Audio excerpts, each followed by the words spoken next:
तो my dear student, मैं ये जो बेसिकली क्लास नहीं है, मैं ये बैकग्राउंड देने आया हूँ।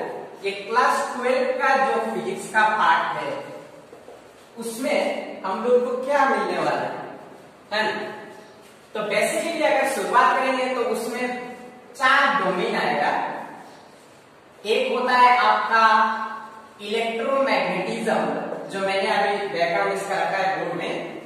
उसके बाद आता है ऑप्टिक्स यानी कि लाइट, उसको भी मैं बैकग्राउंड में दिखाऊंगा।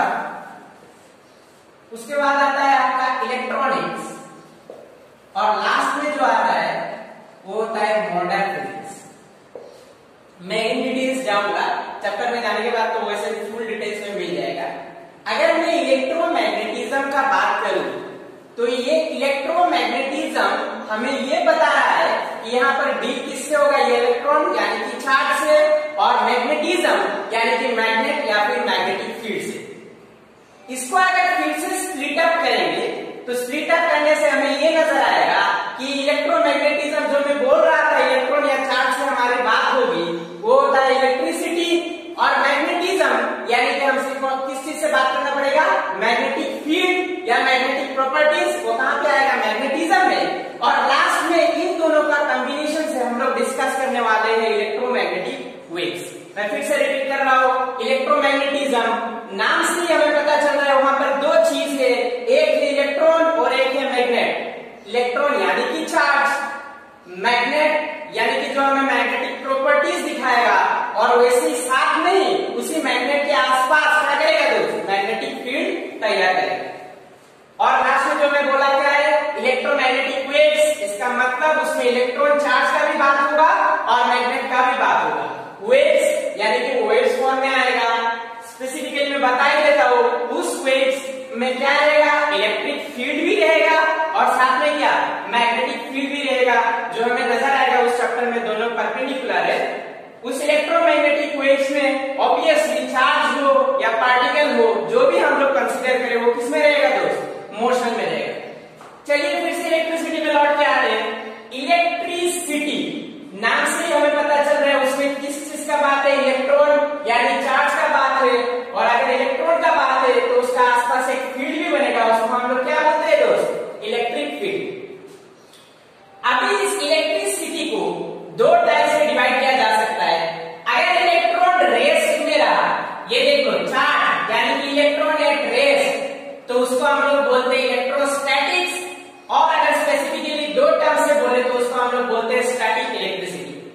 दूसरा डोमेन, इसमें अगर रेस्ट में था तो चार्ज मूव भी कर सकता है, मोशन में भी रह सकता है ना। तो चार्ज यानी कि इलेक्ट्रॉन अगर मोशन में रहेगा तो उसको हम लोग बोलते हैं इलेक्ट्रोडायनामिक्स। और 2 टर्म में बोलेंगे जैसा एनसीईआरटी बुक में उसको बोलते हैं करंट इलेक्ट्रिसिटी।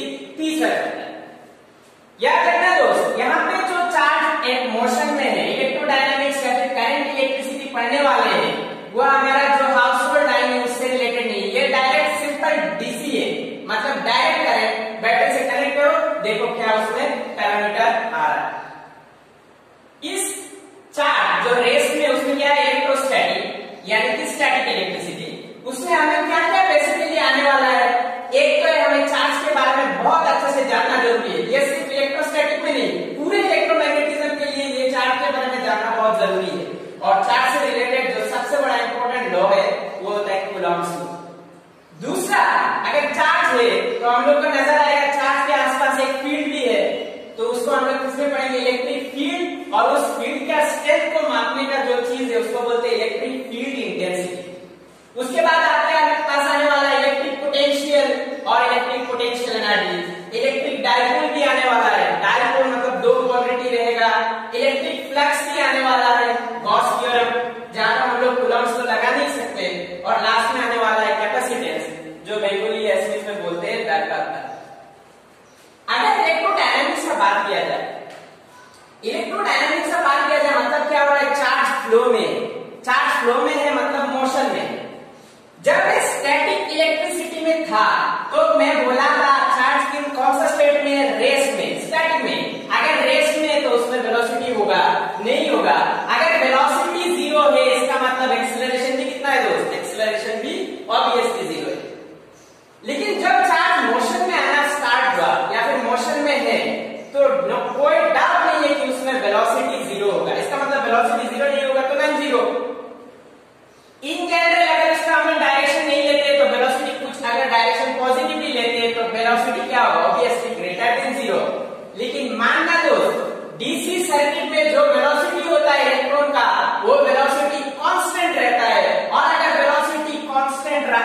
इसका मतलब एक्सेलरेशन कितना है, जीरो। एक्सेलरेशन कितना है, जीरो।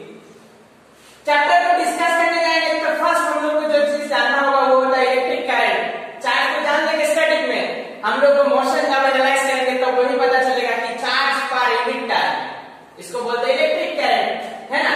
इलेक्ट्रिक करंट, फिर ये मैंने बोला था कि ये वेलोसिटी है इसका, जिसको हम लोग नाम देते हैं ड्रिफ्ट वेलोसिटी, है ना। क्या नाम देते हैं दोस्त, ड्रिफ्ट वेलोसिटी।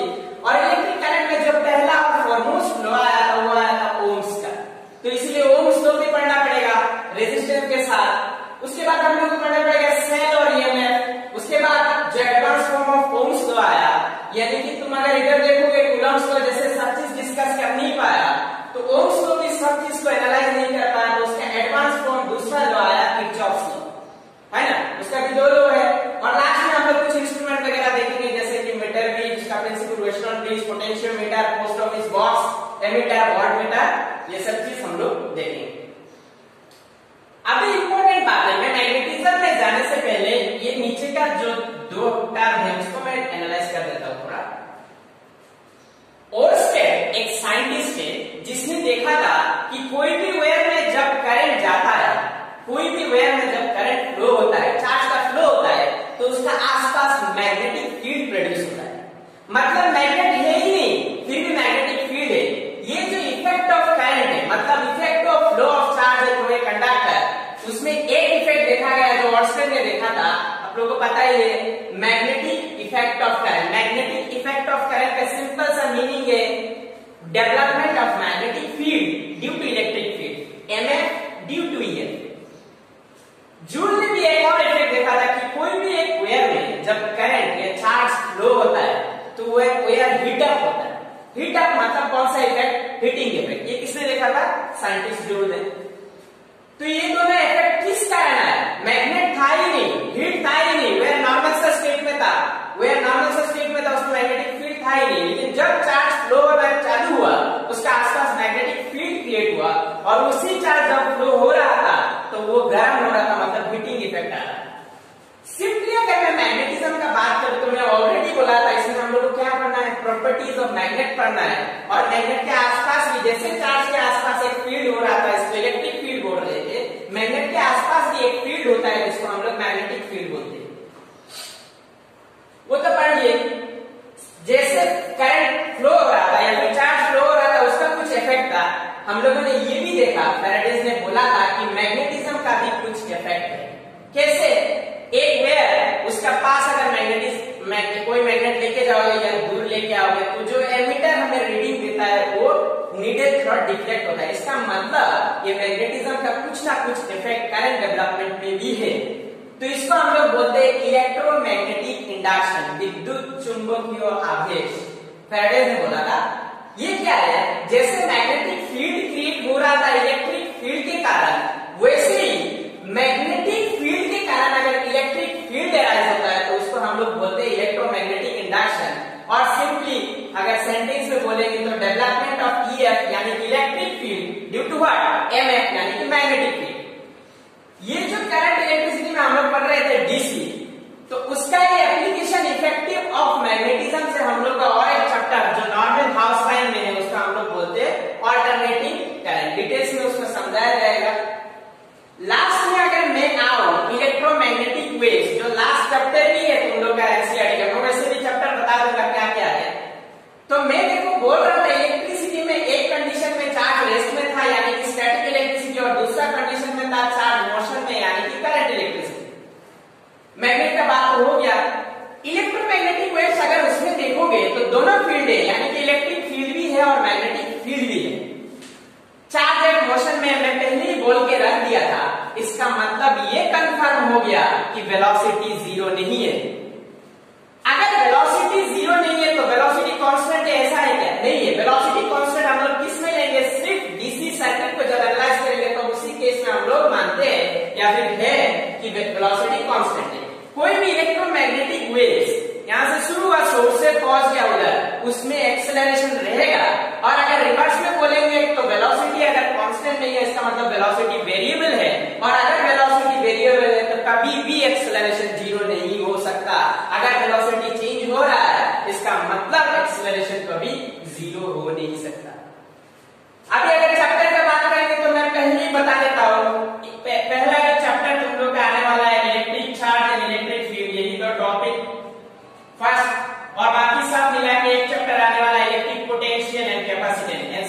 हिसाब से। तीसरा जो चैप्टर आने वाला है वो होता है आपका करंट इलेक्ट्रिसिटी। देखो मैं सर्कल नंबर एक सर्कल रखता हूं, करंट इलेक्ट्रिसिटी। चौथा जो चैप्टर आता है आपका वो होता है magnetic effect of current. Next ये heating of effect of current उसी में इंक्लूडेड है, करंट इलेक्ट्रिसिटी में ही हीटिंग इफेक्ट ऑफ करंट को इंक्लूड कर दिया गया है एनसीईआरटी का हिसाब से। तो मैं क्या बोल रहा था, चौथा जो चैप्टर आने वाला है वो होता है magnetic effect of current. Next number 5 जो चैप्टर आने वाला है वो होता है आपका magnetism. Next magnetism and metal, ये होता है moving charge and magnetism. Chapter का नाम मैं बोल देता हूं फिर से। Number 1 electric charge and field, number 2 electric potential and capacitance, number 3 जो करंट इलेक्ट्रिसिटी उसमें हीटिंग इफेक्ट इंक्लूडेड है।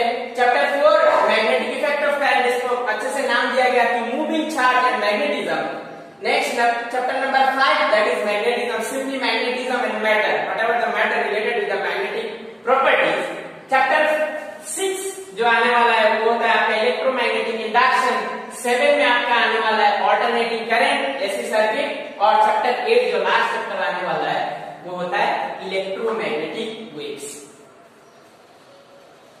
तो ये था बैकग्राउंड, पहला जो डोमेन था इलेक्ट्रोमैग्नेटिज्म। तो मैं फिर से एक बार बता देता हूं, पहले इलेक्ट्रोस्टैटिक आएगा, चार्ज एंड ट्रेस में आएगा, सारे इलेक्ट्रिक चार्ज फील्ड पोटेंशियल को समझाया जाएगा, उसके बाद चार्ज एंड मोशन में आएगा। और ये जो चार्ज एंड मोशन में जो है उसमें या फिर चार्ज एंड ट्रेस में मैग्नेटिज्म को लाने की चिंता करने की जरूरत नहीं है। यही सब जो टॉपिक है उसको चिंता करने की जरूरत है। पहले इलेक्ट्रोस्टैटिक आने जा रहा है, मतलब चार्ज एंड ट्रेस आने जा रहा है।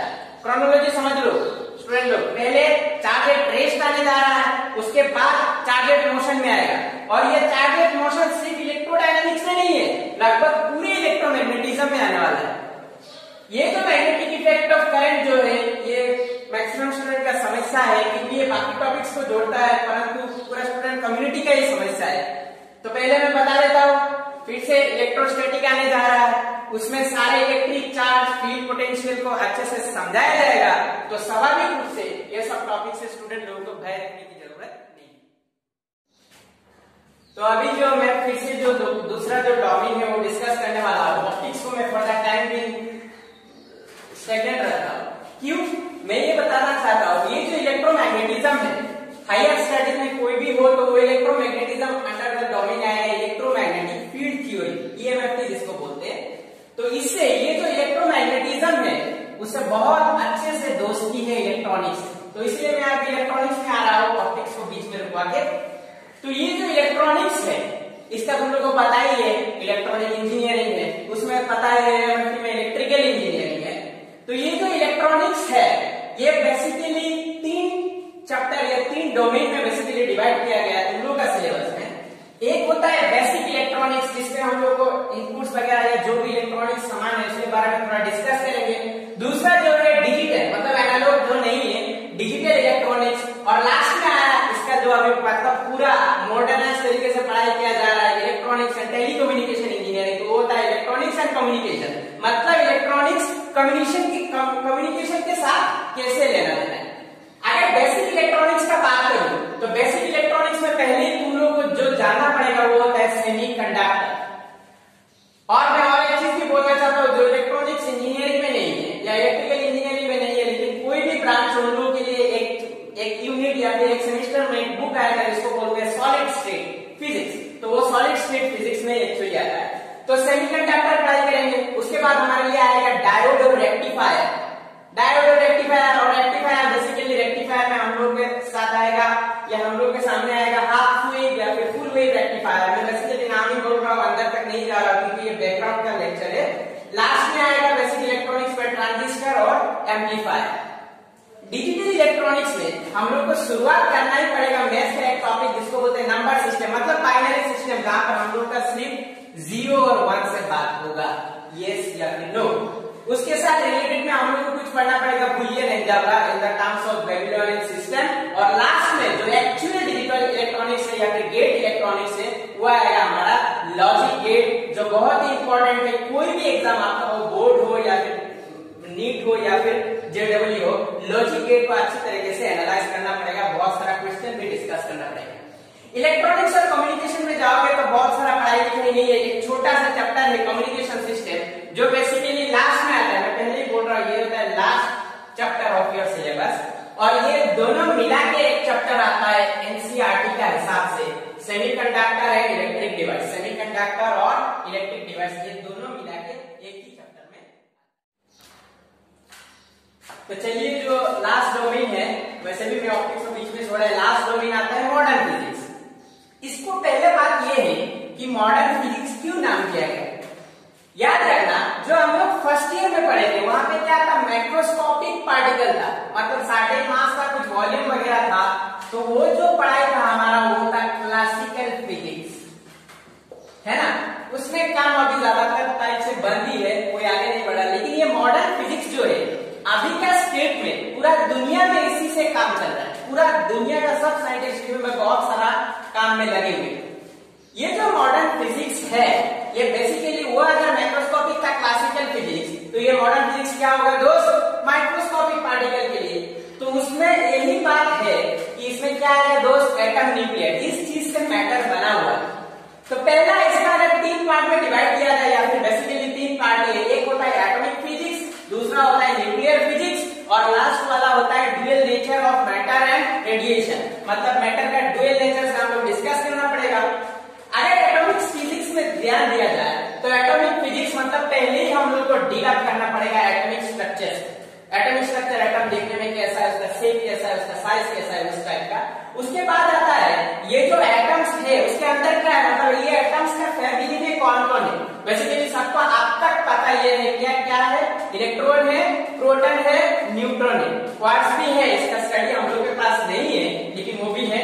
लास्ट में जो आता है ये एटॉमिक फिजिक्स में वो होता है बोर्ड्स थ्योरी और हाइड्रोजन स्पेक्ट्रम। ये जो चैप्टर है ये केमिस्ट्री में भी है, इतना डेप्थ तक एनालाइज और डेरिवेशन नहीं है, लेकिन फिजिक्स में इसको पूरा एकदम मैथमेटिकली अच्छे से पढ़ना पड़ेगा। अगर न्यूक्लियर फिजिक्स का बात किया जाए तो न्यूक्लियर फिजिक्स मतलब पहले ही तुम्हें पढ़ना पड़ेगा न्यूक्लियस का बात, मतलब न्यूक्लियस में क्या है ना।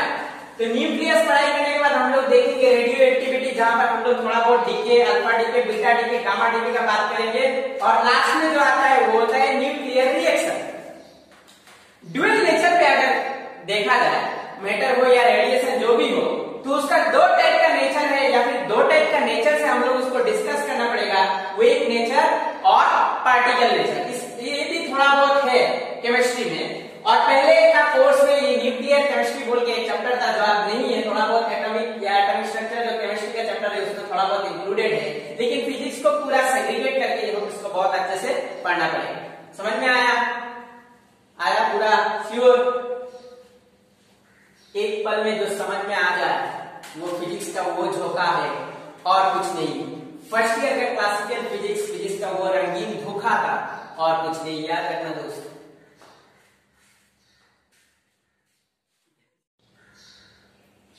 तो अभी जो लास्ट में जो सेकेंड डोमेन आता था सिलेबस में वो होता था ऑप्टिक्स। ऑप्टिक्स मतलब लाइट, मतलब लाइट का या फिर लाइट का फिनोमेनन को किससे स्टडी किया जाएगा, ऑप्टिक्स के अंदर। तो ऑप्टिक्स बेसिकली अगर देखा जाए study of light and the phenomenon related with light, उसको हम लोग स्पेसिफिकली तो 2, लेकिन सिलेबस के हिसाब से उसको 3 डोमेन में डिवाइड कर सकते हैं, 3 सेक्शन में। एक होता है जियोमेट्रिकल या फिर रे ऑप्टिक्स, दूसरा आता है वेव या फिर फिजिकल ऑप्टिक्स, और इन दोनों का कॉम्बिनेशन से, इन दोनों का थ्योरी या फिर मैथमेटिकल रिडक्शन से हम लोग कुछ इंस्ट्रूमेंट बनाएंगे जिसको हम लोग बोलते हैं ऑप्टिकल इंस्ट्रूमेंट। एनसीईआरटी का हिसाब से ये जो जियोमेट्रिकल ऑप्टिक्स है इसको नाम दिया गया रे ऑप्टिक्स, और उसी के साथ में इंक्लूड किया गया ऑप्टिकल इंस्ट्रूमेंट, क्योंकि ज्यादातर फिनोमेनन हम लोग जियोमेट्रिकल ऑप्टिक्स से ही डिस्कस कर सकते हैं ऑप्टिकल इंस्ट्रूमेंट में, चाहे कोई भी इंस्ट्रूमेंट हो। अगर जियोमेट्रिकल स्पेसिफिकली अगर जियोमेट्रिकल या फिर रे ऑप्टिक्स को देखा जाए तो उसमें फिनोमेनन एक्चुअली तो 4 होता है, हमारा सिलेबस में बस 3 ही। एक होता है आपका रिफ्लेक्शन, दूसरा होता है आपका रिफ्रैक्शन, और तीसरा होता है डिस्पर्शन, चौथा होता है रेक्टिलिनियर प्रोपगेशन, जो हम लोग का सिलेबस में नहीं है, हायर स्टडी में जाने से मिलेगा। सबको पता है कि ये जो रिफ्लेक्शन है ये किस में होता है दोस्त, एकदम प्लेन सरफेस में। तो हमारा सिलेबस में इन जनरल केस में हम लोग मिरर में ही उसको डिस्कस करें। तो मिरर में अगर देखा जाए तो मिरर प्लेन मिरर भी हो सकता है, स्फेरिकल मिरर भी हो सकता है, तो इन दोनों में डिस्कस करना पड़ेगा रिफ्लेक्शन। तो मैं बता रहा हूँ और एक मिरर भी होता है पैराबोलिक मिरर, जो हमारा सिलेबस में नहीं है। वैसे ही अगर रिफ्लेक्शन को देखा जाए तो तो रिफ्लेक्शन हम लोग को डिस्कस करना पड़ेगा ग्लास स्लेब में, डिस्कस करना पड़ेगा सिंगल रिफ्लेक्टिंग सरफेस में, डिस्कस करना पड़ेगा डबल रिफ्लेक्टिंग सरफेस जिसको हम लोग बेसिकली लेंस मानते हैं, उसमें डिस्कस करना पड़ेगा, और साथ में प्रिज्म में भी डिस्कस करना पड़ेगा। ये जो डबल रिफ्लेक्टिंग सरफेस है या फिर इधर जो देख रहे हो स्फेरिकल मिरर है, तो उसमें फिर से डिवीजन है कि भी किस टाइप का हो सकता है। अगर स्फेरिकल बोला जाए तो दो टाइप का हो सकता है, एक होता है कॉन्वेक्स और एक होता है concave. Convex in the sense उत्तल और कॉन्केव इन द सेंस अवतल। सेम डबल रिफ्लेक्टिंग सरफेस यानी कि लेंस में भी उसी तरह से आएगा, single reflecting sorry double reflecting surface lens में फिर से आएगा क्या, कॉन्वेक्स लेंस और कॉन्केव लेंस, और उसके बाद आएगा हमारा प्रिज्म। लास्ट जो फिनोमेनन ऑफ लाइट है वो होता है डिस्पर्शन। इसको हम लोग बेसिकली डिस्कस कर पाएंगे प्रिज्म के अंदर। प्रिज्म के अंदर डिस्कस करेंगे, प्रिज्म का कॉम्बिनेशन देखेंगे, उसमें डेविएशन कैसे हो रहा है, डिस्पर्शन कैसे हो रहा है, डिस्पर्शन छोड़ के डेविएशन कैसे, डेविएशन छोड़ के डिस्पर्शन कैसे, ये सब हम लोग डील करेंगे।